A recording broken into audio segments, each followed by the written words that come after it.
আজকে একটা দারুণ শপিং চ্যালেঞ্জ আমি করব। তো মাত্র 300 টাকায় আমি করব grocery shopping. So let's go. প্রথমে স্টোরে এসে আমি নিয়ে নিয়েছি 2 প্যাকেট টোস্ট বিস্কুটের প্যাকেট, একটা বাটার, একটা ইলাইচি। তারপরে আমি নিয়েছি 2 প্যাকেট ইওলো লেজ।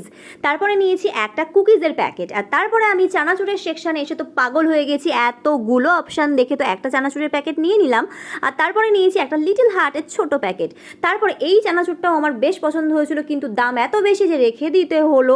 তারপরে আমি নিয়েছি একটা ফুচকার প্যাকেট। আর তারপরে নিয়েছি আমি একটা কাসুন্দির বোতল। আর তারপর নিয়েছি আমি পপকর্ন, যেটা ছাড়া আমার গ্রসারি শপিং একদম ইনকমপ্লিট। তারপরে আবার একটা চানাচুরের প্যাকেট নিয়ে একটা অরিগ্যানো নিয়ে নিলাম। আর তারপর নিলাম পেরি পেরি স্প্রিঙ্কল।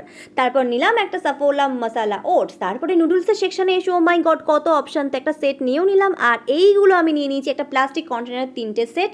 তারপর আমি একদম সোজা চলে এসেছি লাইনে। আর দেখো কত ভারী হয়েছে। তো নেক্সট ব্লগে তোমাদেরকে আবার সব কিছু শেয়ার করছি। চলো টাটা।